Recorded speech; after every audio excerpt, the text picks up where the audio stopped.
वैज्ञानिक झूठे बने लग रहे हैं। हाँ, बुद्ध की पूजा कौन कर सकता है, इसका उत्तर कहां दिया गया? उत्तर मैं देता हूं, आप ढूंढते रह जाएंगे। इसलिए तो आया हूं। उतने दूर से उपासिका ने टिकट विकट करवा करके बुलाया कि आइए भंते जी, इन सबको सुनाइए। अपने घर पे भी बुला लेते, इतना खर्चा भी नहीं करना पड़ता। हाँ, ज़्यादा समय भी उनको दे देते। अब तो हम वहीं रह करके भी उनको समय नहीं दे पा रहे। वो जब से आए हैं तब से कह रही भंते जी हमारे घर में आधे घंटे की पूजा कर दीजिए। आधे घंटे की पूजा नहीं कर पा रहा हूँ उनके घर में। कभी इधर कभी उधर कभी उधर। कोई कह रहा अपना पाँव यहाँ रख दीजिए, कोई कह रहा अपना पाँव यहाँ रख दीजिए। हम कहे कि यहीं रुको, काट के यहीं दे दे रहे, रखते रहना इधर उधर। हाँ, सारा पुण्य पहुए रखवाने में हो गया। हाँ, उसका भी पुण्य है, लेकिन सारा पुण्य पाँव रखवाने में, कथा के आयोजन में नहीं। सबसे बड़ा दान क्या कहा भगवान ने? क्या कहा? आप दान बहुत कुछ करते हैं, लेकिन सबसे बड़ा दान क्या है? हाँ, धम्म दान। धम्म दान सब दानंग धम्म दानंग जिनाति। धर्म का दान सबसे बड़ा दान है इस धरती पे। कपड़ा भी फट जाता है, भोजन भी पच जाता है, हाँ, वाहन भी पुराना हो जाता है, चीवर भी फट जाता है, जो कुछ भी आप देते हैं नष्ट हो जाता है। हाँ, जीरन्ति वे राजरथा सुचिता अथो शरीरम पि जरम उपेति सतंच धम्मो न जरंग उपेति संतो हवे सभिंग पवेदयन्ति। क्या कहा? बुद्ध के भिक्षुओं को संत भी कहा जाता। संत, संत आप जानते हैं ना, संत रैदास, संत कबीर, ये सब वज्रयान से ही पैदा हुए हैं। व्याख्या करने का समय नहीं है, मजबूरी है, मैं चाह के भी नहीं कर पा रहा हूँ। बहुत बातें हैं कैसे उत्पन्न हुए हैं, एक एक बातें बहुत गहरी हैं।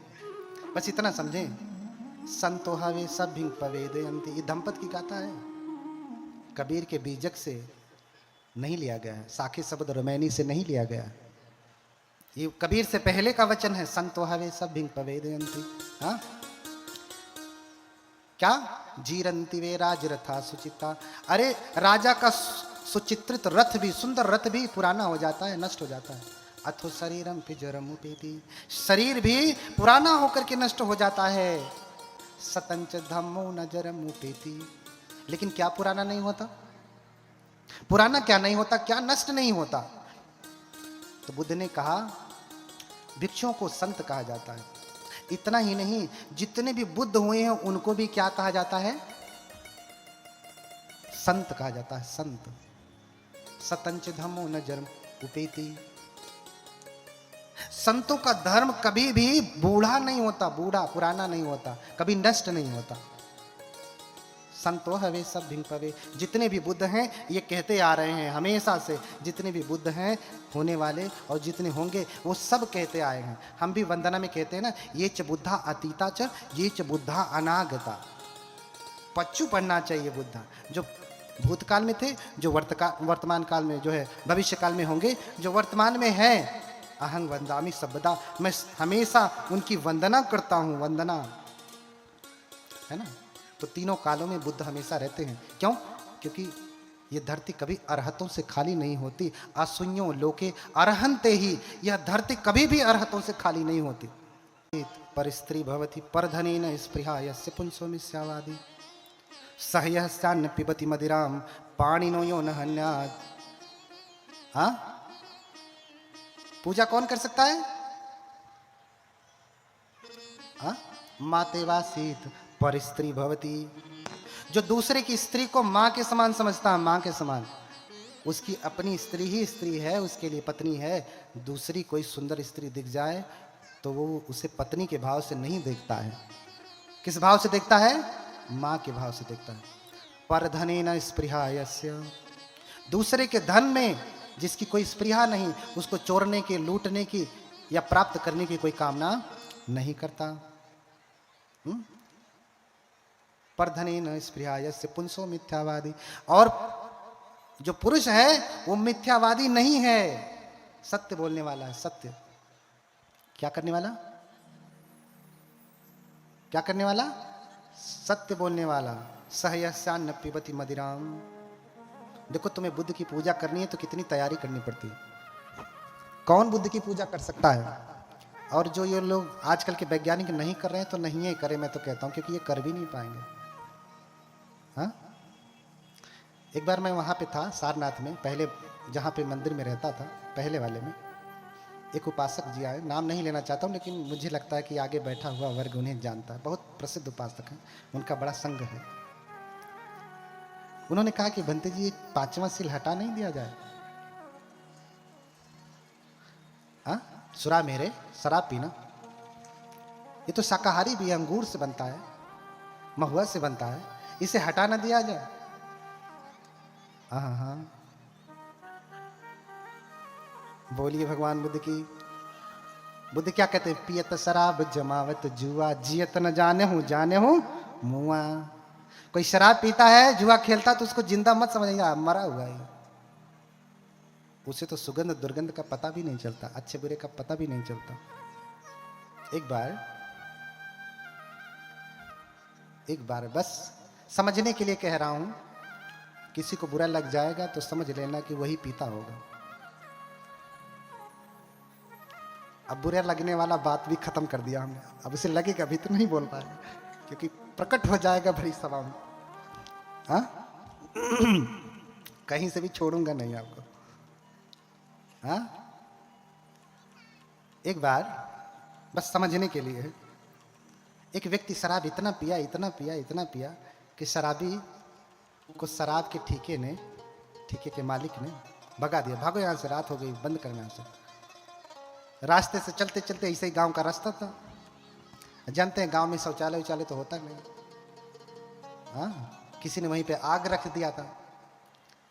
शाम को लोग डब्बा लेके जाते हैं, आग रख के चले आते हैं, है ना। अरे आग से जलने के बाद आदमी उतना नहीं छटकता जितना उस पे पैर पड़ जाने के बाद छटकता। हाँ, तो किसी ने रास्ते में आग रख दिया था, और रास्ते में पियक्कड़ अपना घूमते आ रहा है, पैर पड़ गया उसी के ऊपर, और थोड़ी थोड़ी खुशबू उसको आने लगी। हाँ, आगे चलाया, पैर तो पड़ गया, आगे चलाया, मन में आता ही बदबू कर रहा है, क्या चीज है, उसे कहीं देखा है। आकर के ध्यान से देखता, नहीं वो चीज नहीं है। फिर आगे चला जाता, फिर आगे जाने के बाद उसको फिर से खुजली होती, अरे लेकिन है क्या चीज जो उसे कहीं देखा है।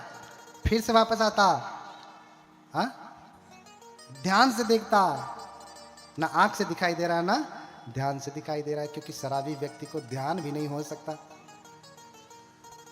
हाँ? ध्यान से देख रहा है, नहीं समझ में आ रहा है तो थोड़ा और नाक पास में लेके गया, नहीं वो चीज नहीं है, आगे बढ़ गया। फिर मन में खुजली करता है कि लेकिन है क्या चीज, मेरे समझ में नहीं आ रहा, इस बार पता लगा के ही छोड़ूंगा। वापस लौट करके आता है, खूब ध्यान से देखता है, नहीं समझ में आता तो नाक लगा के सूंघता है, तब भी नहीं समझ में आया, उंगली लगाया, कह रहा अरे ये तो वही चीज है, अच्छा हुआ मेरा पैर इस पे नहीं पड़ा, नहीं तो सारा धर्म नष्ट हो जाता। हाँ,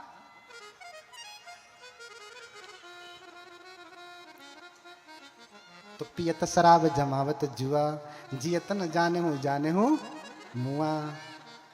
अच्छा हुआ मेरा पैर इस पे नहीं पड़ा, नहीं तो मेरा धर्म नष्ट हो जाता, मुंह में पड़ गया वो तो ठीक था।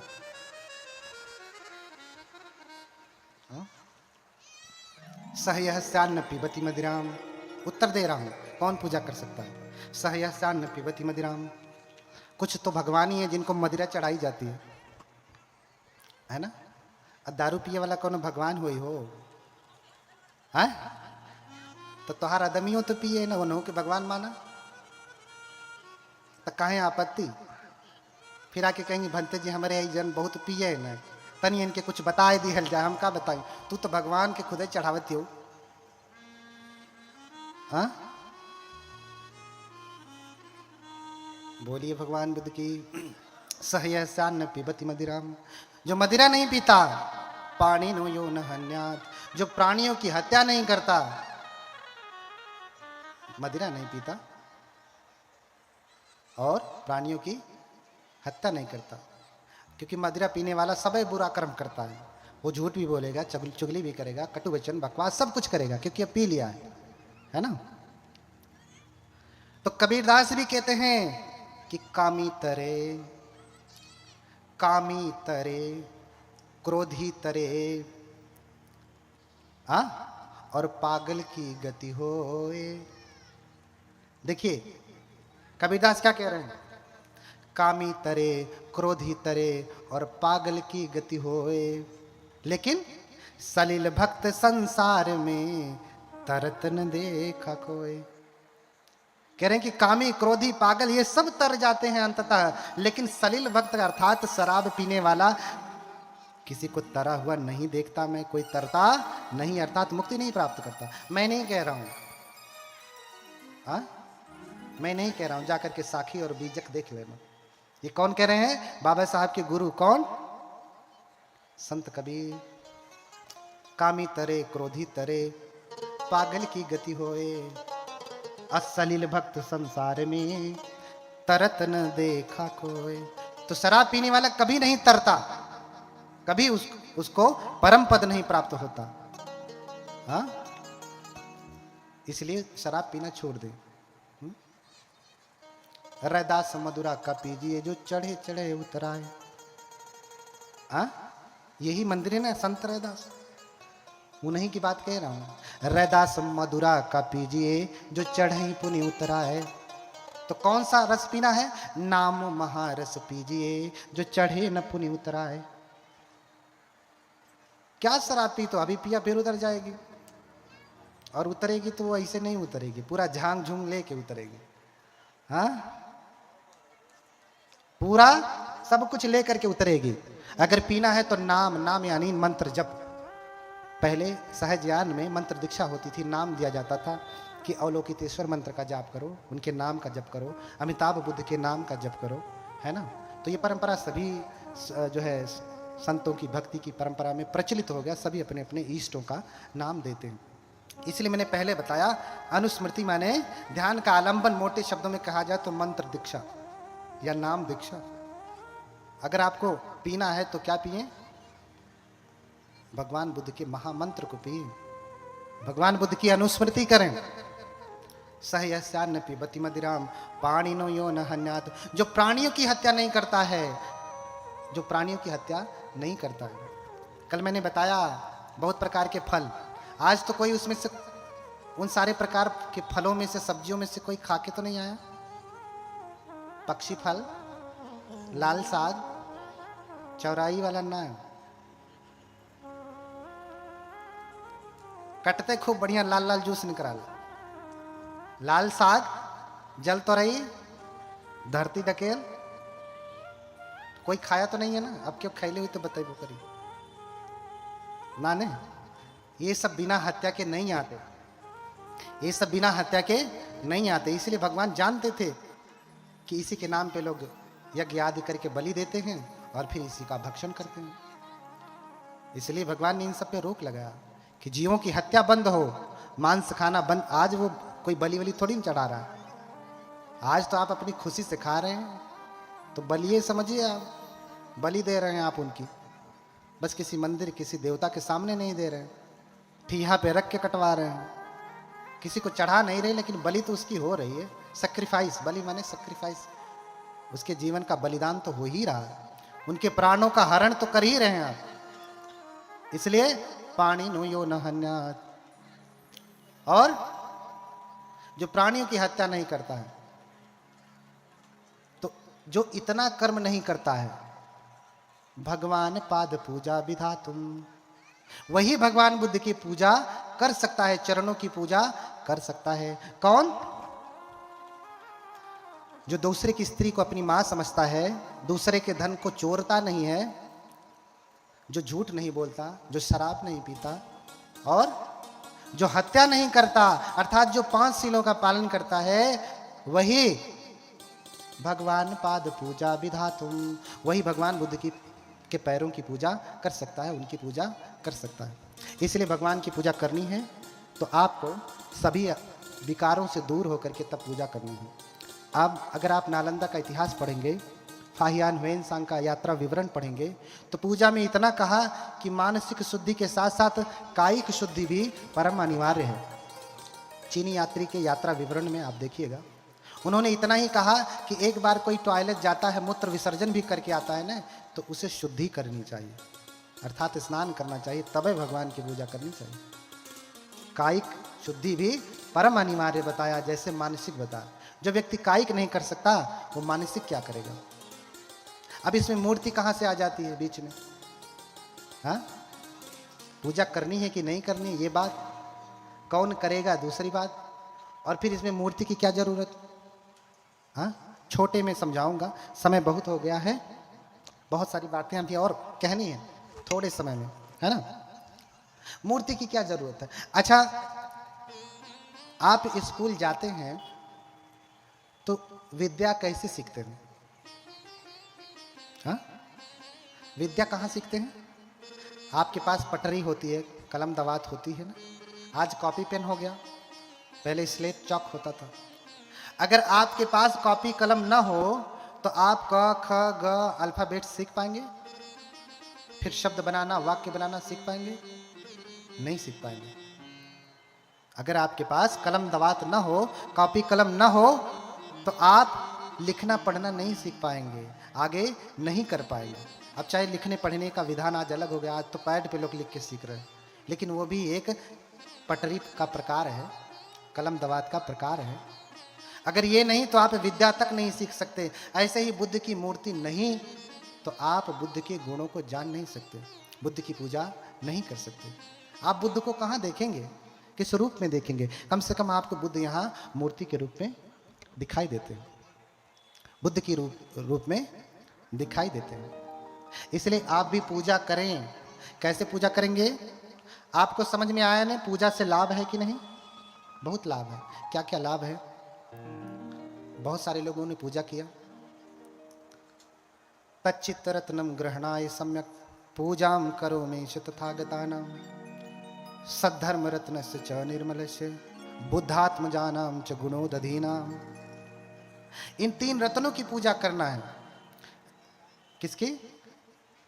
इन 3 रत्नों की पूजा करना है। हाँ, बुद्ध संघकारान धर्मान असक्षानु भयांश च निर्वाणम चेति शरणम यो याति शरणत्रयम। कह रहे हैं कि बुद्ध धम्म संघ की जो शरण जाता है, ये शरण उसको निर्वाण तक लेकर के जाती है। पहली बात, आप शरण गमन क्यों करते हैं? पूजा की शुरुआत हो रही है। पहले तो मैंने बताया पूजा के लाभ, अभी तक तो आप मानते ही नहीं थे। दूसरा, कौन पूजा कर सकता है? ठीक है, पूजा कैसे की जाती है? तो पूजा की शुरुआत होती है शरणागमन से। कैसे? शरणागमन से। तच्चित्त रत्नम ग्रहणाय सम्यक, इन 3 रत्नों को ग्रहण करके सम्यक रूप से पूजाम करोमि तथागतानाम, मैं उन तथागतों की पूजा करूंगा। कैसे पूजा करूंगा? मंजु घोष प्रभृतयः पूजयन्ति यतादीनान तथा तथागतान शावकान सपुत्रान पूजा में हम। जैसे मंजू घोष आदि बोधिसत्व हुए हैं, उन्होंने बुद्ध की पूजा की है, ऐसे ही मैं भी तथागत की पूजा करूंगा। अच्छा, कुछ लोग कहते हैं कि बुद्ध शरण गमन का अर्थ क्या होता है? बुद्ध शरण, जैसे आपने कहा बुद्धम शरणम गच्छामि, इसका क्या अर्थ हुआ? हा? बुद्ध की शरण जाता हूं तो शरण जाने से लाभ क्या? हा? कोई बताएगा कि शरण जाने से लाभ क्या है? बोलिए भगवान बुद्ध की। हा? शरण जाने से क्या लाभ? हम क्यों जाएं इनकी शरण में? क्यों जाएं? लाभ क्या है? पहली बात तो अक्सर धागा लोग बांध लेते हैं तो कहते हैं ये धागा क्या है? धागा हमारी रक्षा करेगा? तो क्या भैया तुम बॉडीगार्ड रखे हो, वो रक्षा करेगा? जिसके पास बॉडीगार्ड है वो मरता नहीं है, उसी को ज्यादा लोग गोली मार के चले जाते हैं। बिना बॉडीगार्ड वाले को तो कम मारते हैं। तुम्हारा बॉडीगार्ड नहीं रक्षा कर पा रहा, तुम धागा की इतनी निंदा करते हो, जिससे तुम हर महीने तनख्वाह देते हो, वो तुम्हारी रक्षा करने में चूक जाता है, और ये 98 का धागा बांधने के बाद इतना ही बकैती करते हो कि ये धागा तुम्हारी रक्षा करेगा। उसके लिए तो नहीं प्रश्न करते कि बॉडीगार्ड क्यों नहीं रक्षा कर पाया। हाँ, उसके लिए तो नहीं प्रश्न करते। धागा तो इतना महंगा भी नहीं, तूने बांध लिया तो भी क्या हुआ? इस धागे को परित्राण का धागा कहा जाता है। पहले समझिए कि शरण गमन, शरण गमन का अर्थ क्या होता है, शरण जाने से क्या लाभ है। हाँ, पहले समझिए दलाई लामा जी भारत में क्या लिए हैं। शरण का अर्थ ही होता है, अगर परमत्थ ज्योतिका में आप इसकी व्याख्या देखेंगे तो उसकी व्याख्या की गई है। परमत्थ ज्योतिका हमारे सुत्त निपात की अट्ठकथा है, खुद पाठ की अट्ठकथा है। तो शरण किसे कहा, हिंसतीति शरणम। शरण क्या है, जहां जाने से हिंसा हो जाती, किसकी,